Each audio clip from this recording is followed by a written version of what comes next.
Iranian students have taken to the streets again. As universities reopened this weekend after weeks of closures, fresh protests erupted at multiple campuses in Tehran and Mashhad. Students gathered around memorials for demonstrators killed during the deadly nationwide unrest that peaked in January 2026. State media confirmed rallies at least 5 universities in the capital and one in Mashhad, with reports of anti-government chants and clashes with security forces. This is the 40-day memorial cycle, the traditional Shiite mourning period, for those killed in the crackdown that claimed thousands of lives, including more than 200 students, according to teachers' unions and human rights groups. The protests began as quiet commemorations, but quickly turned into open defiance, with students chanting slogans against the regime, calling for the return of Reza Pahlavi and declaring, "This is the final battle." The January uprising was one of the most widespread and violent since 1979.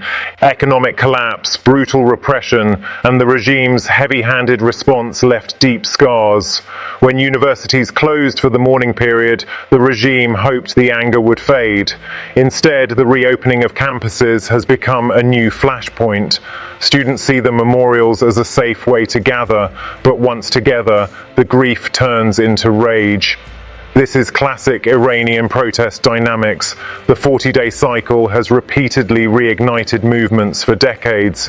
The demonstrations are still scattered and relatively small, dozens to hundreds at each campus, but they are widespread and symbolic. At Sharif University of Technology and Amirkabir in Tehran, students blocked streets and clashed with Basij paramilitary forces. In Mashhad, similar scenes unfolded at the University of Medical Sciences. Security forces have responded with tear gas and arrests, but the protests have not yet been crushed.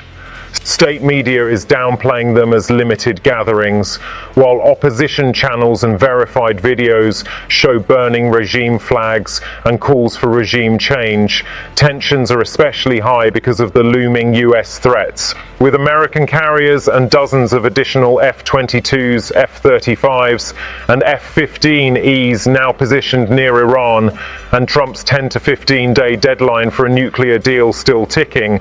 Many students see the protests as a way to show the world that the Iranian people are not united behind the regime at this critical moment. Possible consequences are serious.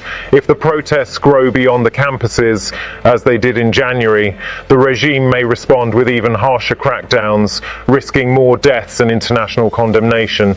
On the other hand, if the movement stays contained, it still damages the regime's narrative of control. For the United States, these images of students protesting while Washington threatens military action create a powerful propaganda opportunity, proof that ordinary Iranians oppose their government. One additional point that stands out: this round of protests is different because it is happening under the direct shadow of possible US strikes. Students are not just mourning the dead, they are consciously timing their defiance to coincide with maximum international attention. The regime is caught in a bind: crack down too hard and risk looking weak to the outside world, do nothing and risk losing control of the universities, which have always been the heartbeat of Iranian dissent. Right now, the situation remains fluid.